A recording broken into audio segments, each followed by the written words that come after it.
and welcome to Smeg and the Femmes, a podcast to discuss Red Dwarf from a different perspective. I'm Janamali, and today I'll be talking about Series 3, Episode 4, Bodyswap, with the help of my guest, Sunnysideeggers. Hello again, Sunny. Hello. Hello. I'm glad to have you back after those rather annoying connection issues. Yes, good old technology. Yep. Okay, well, let's dive straight into the episode because it starts in quite a sort of fairly frantic way. It's an interesting opening sequence with the malfunctioning scooter, and it's odd because in this scene, Rimmer seems unusually competent, and doesn't he?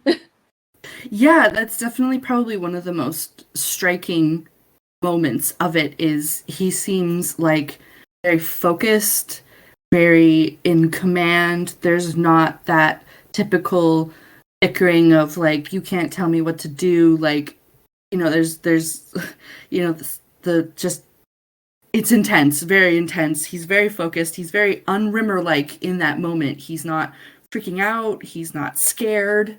He's just, this is a task and we're going to figure it out, which is very like, I can only assume that it was written that way to provide a contrast to Lister, who is acting out of character, frankly, as well. They're both rather out of character. Yeah. Yeah, they've kind of like swapped a little almost. Yeah, it's funny actually because not even the people who wrote it know, because on the commentary, director Ed By wonders, why is Chris acting like that, like he's in a serious drama, and he concludes, probably because I told him to. Yeah, he's just doing his job. He's following the direction. Yeah. I mean, obviously he is reading off the screen, which helps. But I mean, he actually sounds, like an officer, Yeah, it's sort of like almost a glimpse into like what Rimmer could possibly be if he wasn't so filled with anxiety and all of his Rimmerness. He probably could be a pretty, officery material type guy, but yeah, it definitely is very out of character for Rimmer in that type of situation. We expect him to be the one being like, well, obviously we need to run away, we need to leave, we need to hide, we need to not be here, but he's the one holding it together in this scene. I mean, you'd think he'd be panicking, really, but yeah. Yeah, right? He should be pacing nervously in the background, and but he's not. Yeah, and as for Lister, I mean, I was thinking it's one of the last times that we see him, not respond to an emergency situation by taking charge.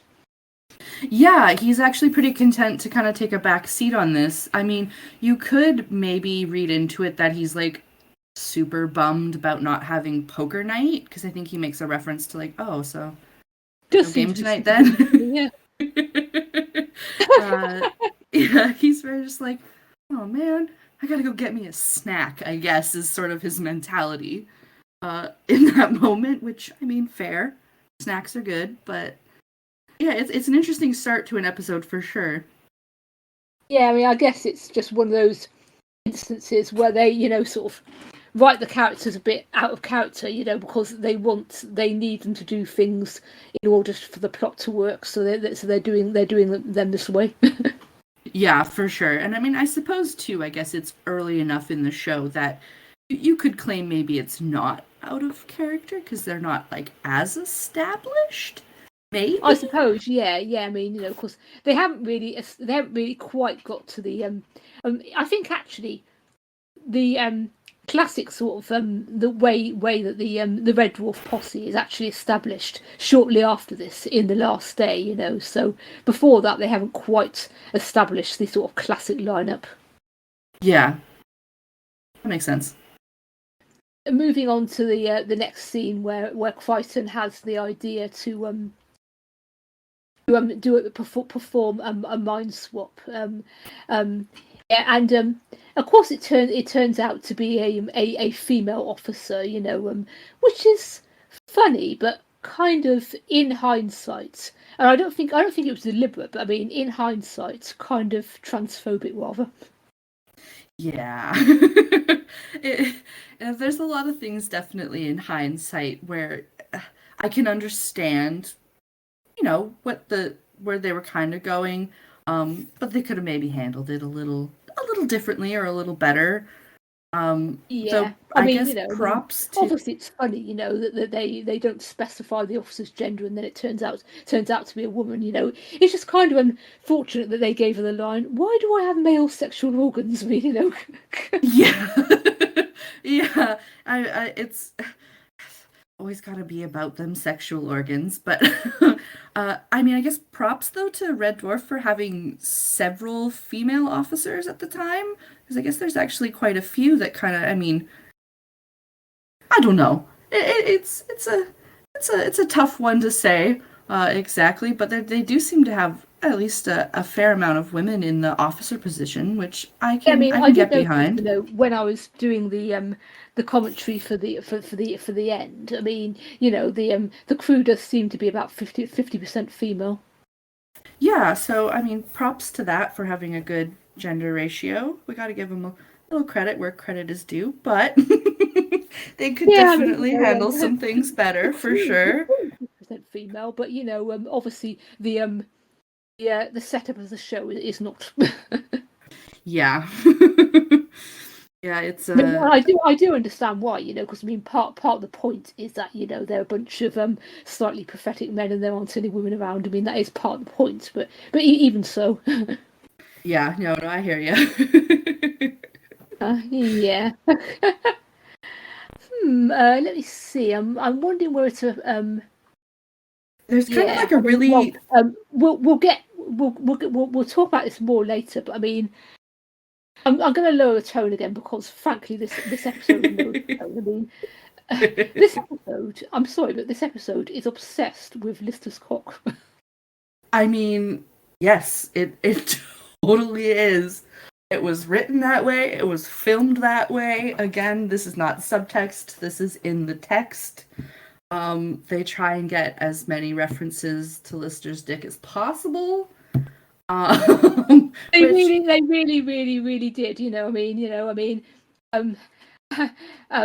We'll get back to that because I mean, when we get to the body swap, but just brief. We chronological order.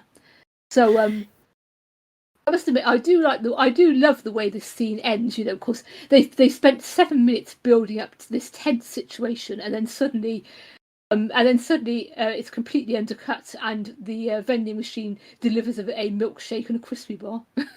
Oh my gosh, yeah, it's such an intense setup, even just to the concept of the episode. Like they go really intense with this dramatic. Oh my gosh, the scudder has gone nuts, and it's rewired stuff, and you can't touch anything because like the self-destruct could go off.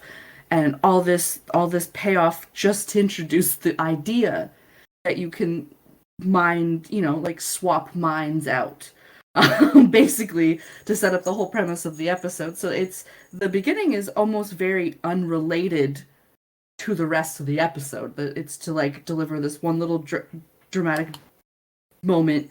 And then there's the snap drop, and then oh, by the way, we can swap minds. It's a thing we could do. Yeah, I mean, I think, come to think of it, probably that was why they played it so utterly serious at the start, so that it'll be funnier when they undercut it.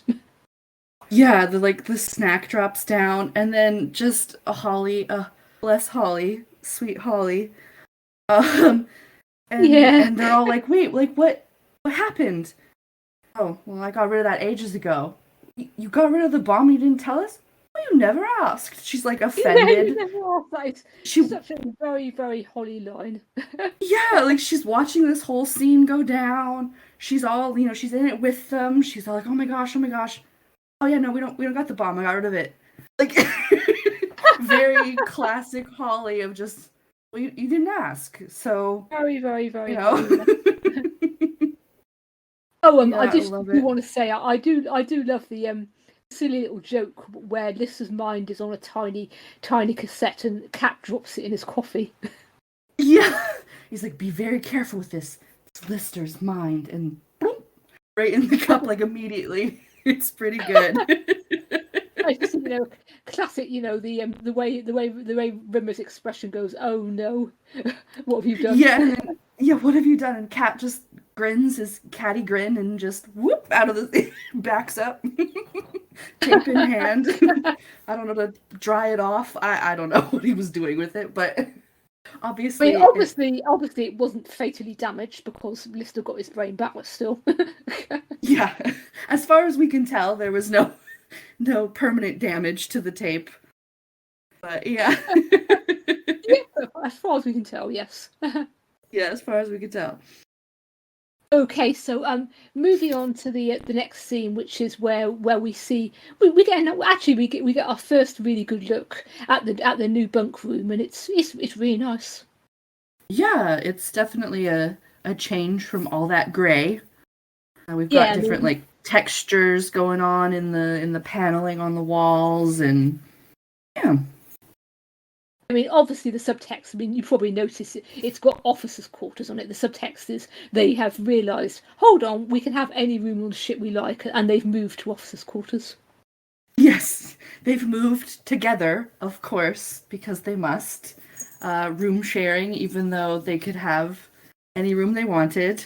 But yes, they've decided they're going to. And I mean, there's quite a They're still difference going to share a between the. room, no matter what. Yes, they must together. But yeah, there's quite a difference between the officers' quarters and the basic crew quarters they had. So I can understand them wanting to move. A little more Yeah, space, a little nicer. definitely, yeah. I mean, I do understand, the reason that I've seen arguments put forward that the reason they always share a room is for companionship, and I get that, but I don't know if it was me in that situation, I would still want separate bedrooms personally. Yeah, like obviously, yes, companionship is important, but sometimes you just want your own space, especially like when you're going to bed, because there's tons of communal areas on the ship that you can go hang out with and what have you. But Yeah, I mean yeah, it's like they're actively choosing, to share a room, yeah, for all the sort of personal things that you do in your bedroom, I mean, so yeah. their I choice. do like yeah, I do like Rimmer's pajamas in this scene. They just do a little But yeah, Rimmer's silky pajamas are pajamas. very, very, very nice. I must agree. Yeah. They're all silky and He even got a holographic pillow in the same color. yeah, he likes to accessorize, I guess, a little. Uh-huh. Okay, so it's interesting that Rimmer knows what button to push to get to manipulate Lister into agreeing to the body swap. He's picked up on the fact that Lister is a bit self-conscious about his weight, and he ruthlessly targets that. Yeah, he goes in with some precision, all hitting those buttons. I mean, it starts off very, hey, buddy, we're just having a talk. And then he just hits him with the Alfred Hitchcock reference. Shadow looked Just like patently Alfred absurd. Hitchcock. Lister. Lister in this episode. I mean, he is at most very, very slightly chubby. He is not huge. Oh gosh, not at all. he's I wouldn't classify. He's barely even chubby. Yeah, It's I it, only say chubby really because of his round face. Which I think yes, probably makes him look a bit chubby. But I mean, he's not even chubby. yeah. He's just got the little boyish chubby cheeks in his face, which makes him so cute. But yeah, Yeah. it's funny that they push that as a point. But I mean, if you're if it's something you're self conscious about, you could still be varying sizes and still concerned that you're not. Body image is a complicated thing for sure. and leave it to Rimmer to find a weakness and Yeah. exploit it for his personal gain. And of course, there is also subtext that Lister has fairly recently given birth. Right, yes. He I might guess that's possibly be carrying a bit of weight from leftover weight from that. that is very true. That is something I quite often forget about too, because they do kind of gloss over it at the beginning of 3. I mean, obviously, you know, you can read what's written on that fast scroll through now because of, you know, screen caps and what have you, the whole explanation of what did happen with Lister's pregnancy, but they don't typically bring it up, so that is a good point. That is kind of subtext to it and could add to his, you know, Rimmer's knowledge of Lister's weight. He's sensitive about it because, you know, he recently gave birth. Yeah, I mean, of course, and obviously Rimmer has seen him at his most vulnerable. I mean, I say that I don't necessarily mean that Rimmer actually saw him give birth, but I mean, obviously, Rimmer has seen him in a very vulnerable state, you know. So, and kind of Yes. ruthlessly takes advantage of it, you know. But well, that's Rimmer for you, I guess. Yeah, he's got his eyes on the target, and he wants to have him a body. Yep, and of course it does also fit in with what later we later learned in Series 7 Duck Soup that as a teenager Lister was a bit overweight and he got bullied for it, you know. So I mean that is an example of Series 7, you know, adding something to his backstory which actually makes sense. Yeah, then like retroactively explains other things for sure. But then also too, the implication is that Rimmer knows this fact, perhaps. He's aware of. So I mean, there's also an implication that they've talked more than obviously we see, and they've maybe talked about, you know, a more backstory and personal history than we typically see them discuss. So that's kind of an interesting point too that Rimmer is Yeah, I mean privy they've to. started to sort of open up to each other, you know, and tell each other personal things, you know. So you're right. Probably the subtext is probably that off screen Lister has said something, you know, which has clued Rimmer into the fact that he's a bit self conscious about his weight. I mean that's the subtext, really, isn't it? Yeah. Yeah. So you know, moving on to they make the decision, they switch bodies, you know, and I have to compliment both actors, you know, but especially Chris. I mean, he does a really wonderful imitation of Craig's body language. Yeah, they both do a great job for sure. And especially like factoring in just the fact they're newer to acting as well. I know like Craig is, you know, mentioned being very self-conscious about, you know, being so young and taking on this like big project, and it's daunting going against what have you. But like they both do a great job, but Chris for sure just looks like a completely different person. They Yeah, I switched mean the out thing is, the Chris kind of had costuming, a but head start because you know he is kind of an impressionist by, I mean yeah, by profession, whereas Craig isn't an impressionist by profession, so he kind of had a head start in that department. yeah, he definitely did for sure. But like I said, As you Craig say, I mean, still holds his own. I think Craig definitely does well as Rimmer as well. Yeah, they both definitely do good for sure.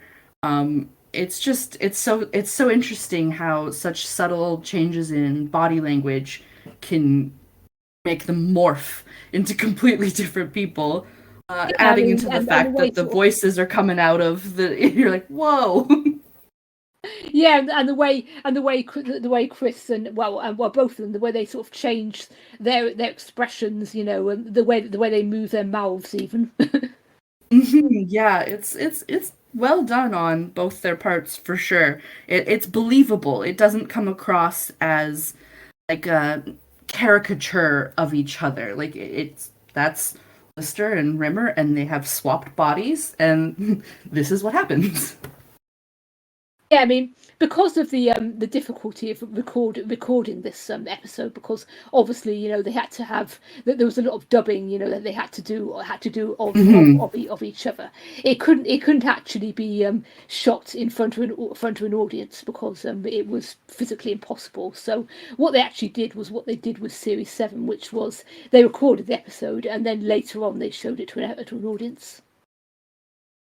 Yeah, I do think I either read something about that or heard something about that. But I mean, that makes total sense. That I filming that live would have just been a Impossible. nightmare, I think. Yeah. Probably wouldn't have been that much fun to watch either with the Yeah. dubbing and all that stuff. So And it did have the makes sense. advantage that they were able to shoot in that amazing location that looks like the interior of the ship. You know, where they're coming down steps and so on. They were able to get really good shots of that because they weren't filming in front of an audience. So I mean, the episode looks very good. Yeah, they definitely get a chance to do some more of the location stuff, which is it's I it just kind of blends in seamlessly that you sometimes forget. You're like, oh right, that clearly isn't a set in the studio. That's huge. Of course that's a location, but it works. It looks great. Those in metal steps and all the pipes and like it's a good location for sure. Definitely, I definitely agree. Okay, so moving back to the body swap itself. I did notice the first thing we see Lister do in Rimmer's body is simply to get Holly to change his outfit back to his regular leathers, whereas the first things we see Rimmer do in Lister's body, well, first he goes to the men's room so he can have a look at his cock. Well, I mean, that's what he does do, but he's very prepared to not look at it. He's got his gloves, his tongs, his little eye mask to be like, nope, I'm not looking. I am not. And of course, that doesn't work. And then we're introduced to Yeah, I mean, you know, he lasts many. about 5 seconds and then he has to look. Just has to look. Yeah, it's a funny scene. He's just kind of like humming casually. He's like, like just ready to. I guess I don't even know what his plans were. Really, what he was attempting to do. I have to ask Rimmer about that. But it's great, and Craig plays it so well. His look to camera it cracks me up. He's just Yeah. his face. And I mean, breaking the fourth wall a little bit. I mean, obviously, the implication is that Lister is well endowed. Yes, and I listened to the commentary. This one was with Craig, Chris, Robert, and Hattie, I believe. And they talk about that scene too, and they said, well, the joke is either he's super well endowed or he has absolutely nothing there. And Robert chuckles and who said it's big, Craig. yeah, it was. I'm pretty sure it was Robert. He's just like, no, it's big, and I just love how that's a running joke. Is the size of Craig's dick is just always talked about, even with the actors behind the scenes, whatever. It amuses me greatly that is a topic of conversation.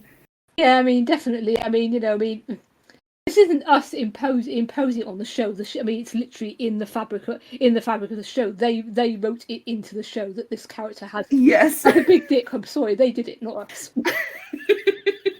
We can't be held responsible for what we do with this knowledge. It's just, it is what it is. Exactly. Yes. And then, just to carry on with the point, second thing we see him doing is he's in the shower. Yes, he's like, okay, well, we're getting naked, I guess. I mean, the implication is obviously he's trying to scrub all of the dirt off of Lister using intensely, chemicals to scrape it off. But it's also funny too is the silhouette of his body. He's got a nice silhouette of his whole form there, and he is lean and small and not chubby at all, which goes against their point. Definitely. I mean, But again, I definitely agree. Yeah, and I did notice, mind you, when he comes out, Rimmer in Lister's body, he doesn't seem to be wet at all. So he clearly wasn't actually having a shower. He was just basically looking at Lister's naked body yeah, while scrubbing it. and scrubbing it. Yeah. I mean, you could claim maybe it's a future like sonic shower. Water's not really like involved, maybe. Maybe in the future they have showers that don't involve water. I mean, I guess that's possible. Yeah, I mean, it's one of those things too. If you don't think about it, it's fine. But he's not wet at all when he gets out of the shower. Yeah, definitely. Yeah. Okay. So and the next thing he does, of course, is he has a ridiculous pig out on food. Yeah, I mean, I can understand it. You know, he hasn't been able to touch anything, let alone eat or whatever. So like Rimmer's, you know, his motivations make sense for sure. In this episode, he just, of course, unfortunately, hides it under the guise of, well, no, I'll get you fit. I'll take care of your body. It doesn't last very long, this concept, if he at all planned to do any of that. But his table of food, it's a weird combination of things. Those would not be my go-to food items. Yeah, I mean, food. I understand the mashed potato because that's something that's something you can eat very quickly and easily. You know, it's kind of comfort food. But the rest of it, I'm not sure why he would pick that. Really, to be honest. Yeah, I mean, I love me some sushi, but I wouldn't pair it with mashed potatoes or a roasted suckling pig with chestnuts and like it's. But I mean, I guess sort of on brand for Rimmer. I feel like he's grown up just eating, I don't want to say like higher class of food because I don't think that's really what it is, but like maybe in his mind that's the type of food he feels he should be eating. I guess so. I mean, maybe it was a kind of food that was seen as sort of aspirational when he was growing up. I mean, possibly. Yeah, because like a roast suckling pig seems almost kind of like old timey monarchy, like royal food or what have you. Yeah. Yeah, but interesting choice of food on Rimmer's behalf. Yes, definitely. Oh, incidentally, poor Craig, he didn't enjoy filming this bit at all because he had to obviously shove his face right into the mashed potato, and he said it wasn't properly mashed; it went up his nose, and according to her boy, he was actually sick afterwards. Poor thing. Aw. Yeah. Yeah, I mean, mashed potatoes up your nose doesn't sound fun. And then he pours gravy on his head. Yeah. Like, gosh. Why would Rimmer pour gravy all over Lister's face hair? It doesn't make any sense. Yeah, I guess the only real explanation is like he's just gone a little mad with the food. Yeah. He just can't. I mean, I guess, you know, again, comedic. It's pretty funny. I guess he's just covering him. He's just all in that mashed potato. But as you said, he's kind of, Rimmer is kind of losing it a bit. Yeah, I think maybe that's sort of the implication is like he's going hard in the other direction. He's just he's just excess, just all of it all at once. And I mean maybe also from a sensory perspective, because being a soft light hologram, which is oddly sometimes easy to forget. I mean, it's not, but like, you know, if you don't, he's not shown interacting with anything. He can't touch anything. Things can't touch him. So maybe it's like from a food perspective, it doesn't make sense. Like you would want the gravy on the mashed potatoes and you're going to eat the mashed potatoes. Maybe from a sensory perspective, he can feel things now. So again, I don't understand it, but I guess maybe it's just touch, feel. I guess. I don't know. Rimmer, you're an odd one. Yeah, I mean, as I said, I mean, I guess it's as you said. I mean, basically, he's gone a bit mad because he hasn't been able to touch anything for so long, and he's just basically losing it. Yes.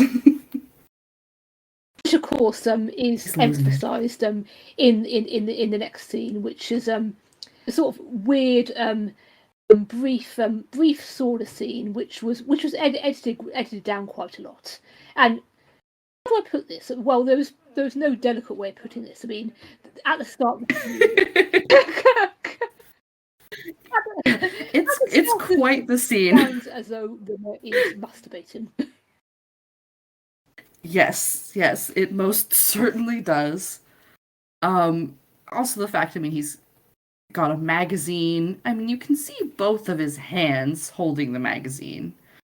But those sounds are very dirty sounds. He's making some dirty sounds. I mean, I was puzzled by this for a long time because, I mean, obviously you immediately see that both his hands are above the water and holding the magazine. So, but I have to credit Feline Ranger. She suggested something which makes sense.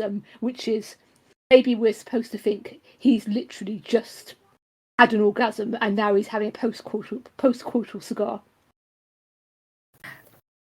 That is probably a fair interpretation. I could see that for sure. Because he does have a cigar, doesn't he? He's just got the big old cigar and the magazine, and he's just lounging in the hot tub.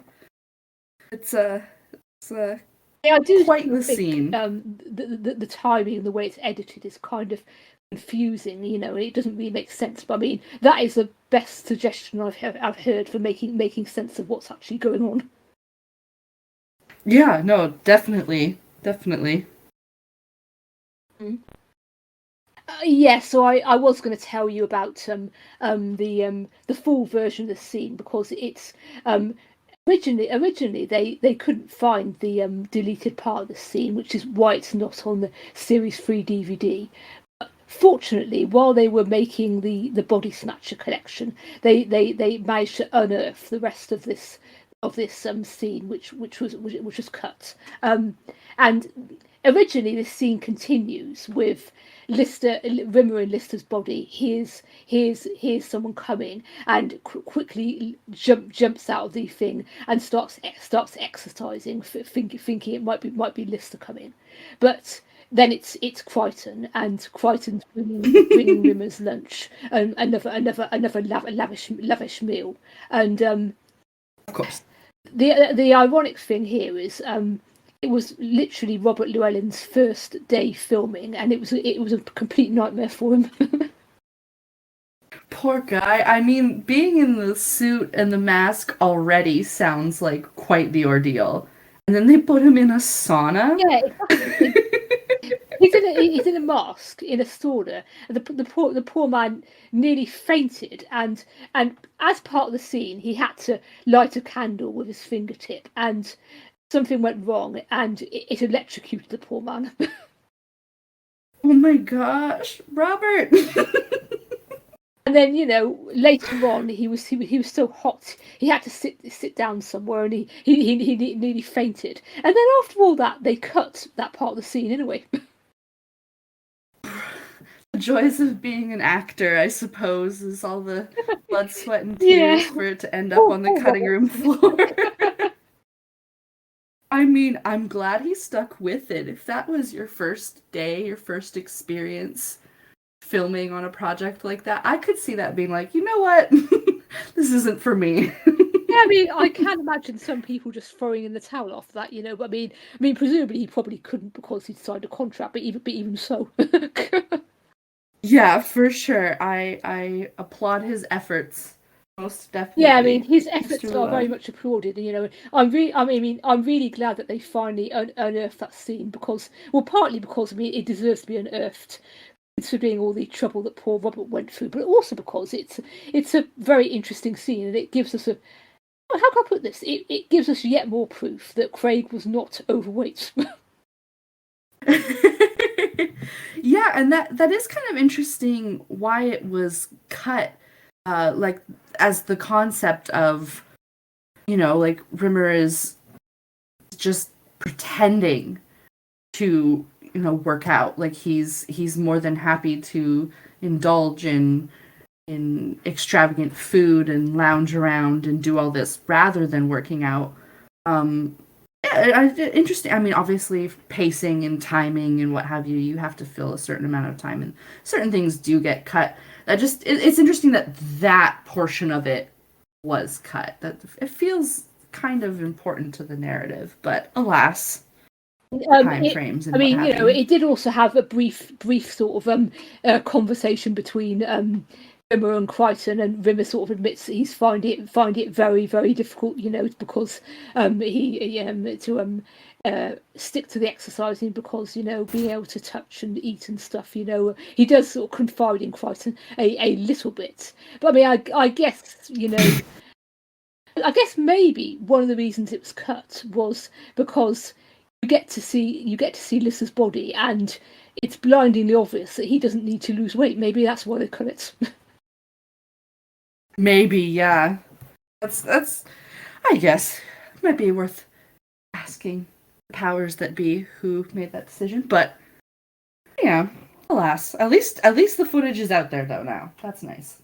Yeah, yeah, exactly. I mean, I'm glad they finally found the footage. So yes. Yeah. Okay, so moving on to the bit where we where Lister starts getting fed up and insists that they're getting scales. Scales, please. Yeah, get on the scales. I don't really look at my naked body. It's not your naked body, it's mine. It's mine. Yeah, that whole scene too is very funny in the juxtaposition of the characters again. You got Lister, who's pouting and looking generally displeased with this whole situation. And Rimmer just proudly strutting in his house coat and all like, yes, look at me, I'm so fit. He just does not want to get on the scale. Really, sort of, putting on an act, and then of course as soon as he gets on the scales, Lister's like, "You've put on 2 stone." Yeah, that was definitely took me a moment. I was like, 2 stone? What? And then I was like, oh, I gotta. The thing is, that's a British term. I have to say, I call bullshit, because I mean, it's only been a week. It's actually possible to put on 2 stone in a week. I'm not sure it is.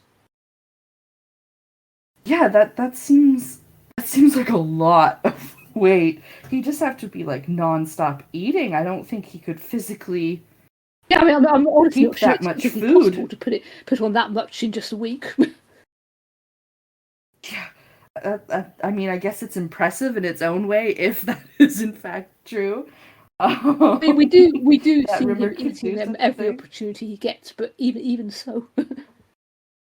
Yeah, right. There's only so much a human body can physically consume and deal with before. It's kind of odd, though. But yeah, it's a funny scene for sure. It is funny, yeah.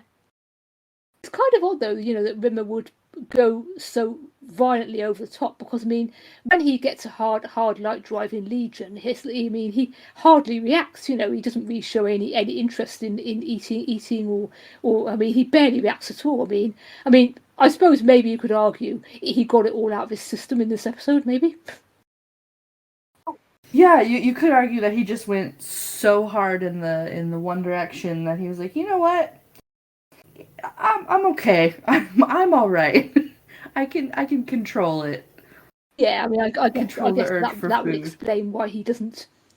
Well, he barely reacts in Legion. I mean, obviously he's pleased, but I mean, not in the over the top way that you might expect in Legion. Yeah, he doesn't revert back to his body swap, his body swap frame of mind of excess. For sure, he's a little bit more controlled, but yeah. Yeah.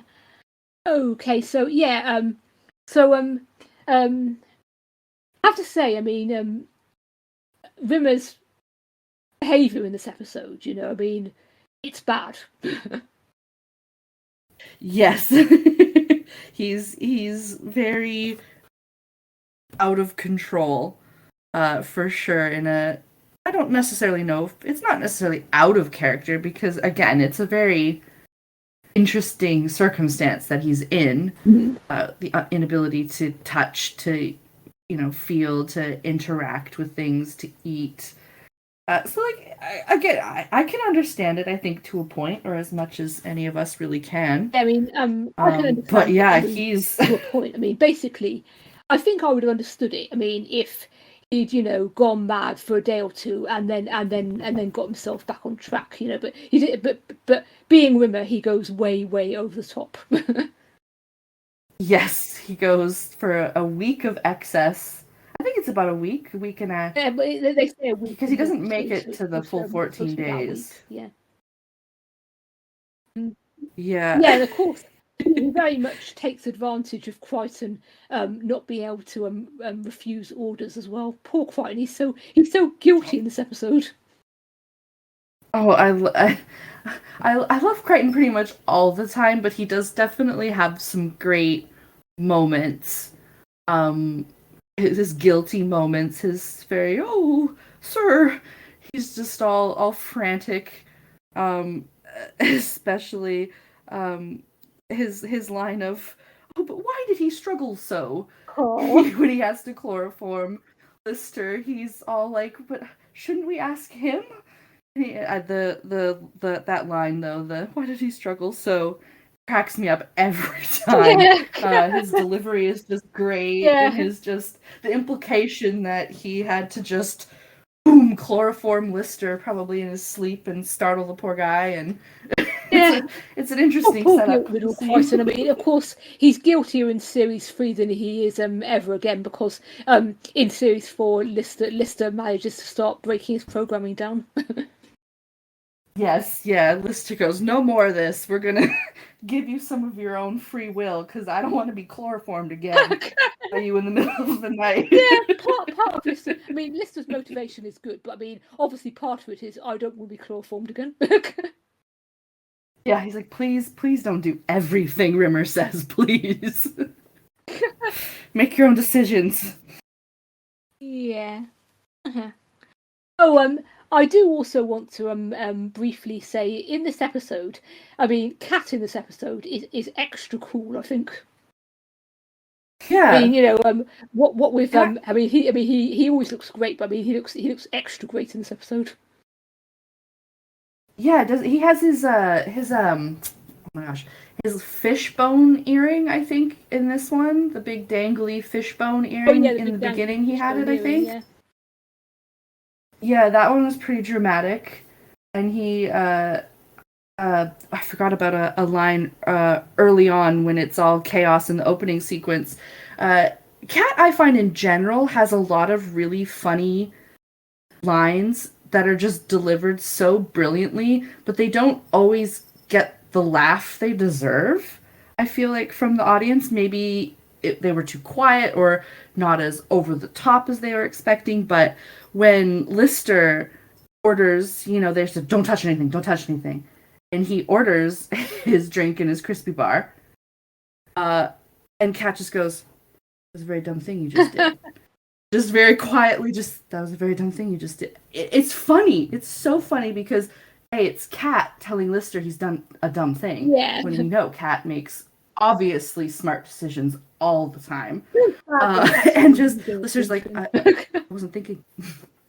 Yeah, he definitely he's got a like a swagger to him this episode that's a little bit different. And it almost feels like a little bit of a dynamic change temporarily where he's feeling, I mean, he always feels a little superior to them, obviously. It's Kat's his thing. But the way he acts, too, is also like, you guys are clearly out of control. You guys are clearly doing some weird stuff. I'm not going to be involved with this. I'm going to do my own thing. And yeah, he definitely has a little bit of a different air this episode, and he seems very cool, calm, and collected. Yeah, and I was also thinking of the bit later on where Rimmer has stolen Lister's body and gone off in Starbuck, and Lister saying who's gonna pilot Blue Midget, and Kat just says, I'll do it. Yeah, he's like, I'll do it. He's like, you gonna let the garbage man drive your Rolls Royce? He's like, no, you can't have my body, but Yeah, and you suddenly yeah, realise, I'll well, pilot. Don't why worry. why the hell shouldn't he? I mean, why shouldn't he be the pilot for a change?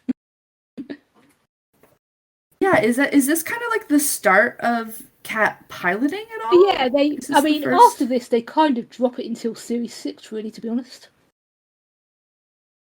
Yeah, but I mean, because I'm so used to him piloting, I guess, when they're in Starbug, that I kind of forget that like he wasn't really very hands on at all for quite a while. He was just sort of like, yeah, I'm here, I'm beautiful, deal with it.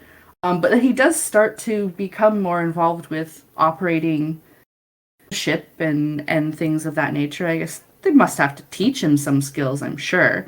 Yeah, I mean, I think basically But what yeah, it was he is pilots. in universe he sort of becomes a bit less catty and a bit more involved over the course of the show. Mhm. Character growth. Character, yes, character growth, exactly. Yeah. Okay, let me see. So we've almost come to the. I guess I should probably mention the very cool chase between Starbug and Blue Midget. I mean, that's fun. I enjoy that. Yeah, it's a pretty intense chase scene really with the miniatures and they look great. Zooming through there and it's very intense. Oh my gosh, are they gonna catch him? And yeah, it's a great little scene. I really enjoy anytime they break out the miniatures and it always seems like they're crashing poor Starbug, but Starbug's a resilient little ship. It'll be fine. But yeah, it's a great chase scene with the miniatures for sure. Yeah, and of course, yeah. I mean, Rimmer just has to carry on being a jerk and making poor Lister think that he's lost his arm for a second. God, that is Oh my gosh, entirely cruelty on cruelty. it's funny though. Like Rimmer's being like it's obviously cruel for poor Lister. I mean, I can't even imagine what's going on in his head there. But like when I was rewatching it, I was like, this like it's pretty funny. Like that's a funny gag for Rimmer. He's not typically a lot of what Rimmer does is funny, but he's not trying to be funny. He's trying to be very serious and very intense and I'm an officer material and I'm the superior officer and all his thing. There's humor in that, but he's not usually trying to be funny, That is a good I point. I find. And mean, this is I like guess probably what it is he feels subconsciously being in Lister's body gives him sort of an excuse to go wild. yeah, or there could possibly be an argument that he's perhaps slightly concussed from the Yeah, accident that as well. and he's just We do see a but bandage on it poor Lister's forehead later. Yeah. yeah it's pretty funny like for Rimmer it or maybe he's like trying to be more like Lister a little because he makes comments to how Lister gorges himself on his curries and his disgusting food and what have you but like that it's funny because obviously it's Lister's body delivering the gag but I could also very much see Lister pulling a gag like that with the arm thing, like if they were reversed. So That is a very good point. I it's an mean, that is a interesting. kind of joke you would expect Lister to play, really. Yeah, but yeah, I love that one so much. It cracks me up every time. Yeah. Every time. Okay, so and of course the final twist at the end where we find out that Rimmer hasn't learned his lesson at all and he's stolen Cat's body now. Yes, yes. That the wrap up of the episode is quite good too. I especially love Lister with his Oh locks yeah, on a he's little taking it. band He's got that his he locks out the puts on bin his and pinning them head. back up, poor little thing. Yeah, and then his interaction with Kryten again, Kryten being very guilt-ridden and apologetic. I love it so much that when Kryten he's apologizing, oh sir, I'm so sorry, and he goes and he like puts his finger and like tries to touch Lister's boot, And Lister swipes his hand away. He's like, "Nah, don't touch me." That just little interactions like that. It just adds to it. It's so cute and it's so funny and it's very much cute. You know, it's their dynamic is just it's so one of the few funny. times that we see Lister genuinely angry with Kryten. I mean, and he's got good cause really. You know, but it's quite unusual. Yeah, definitely, and it's just he's clearly upset. I mean, again, like you said, totally justifiably. He's gone through some stuff, and there's a lot of trauma. His body probably doesn't feel great. Um, he's just been in an accident.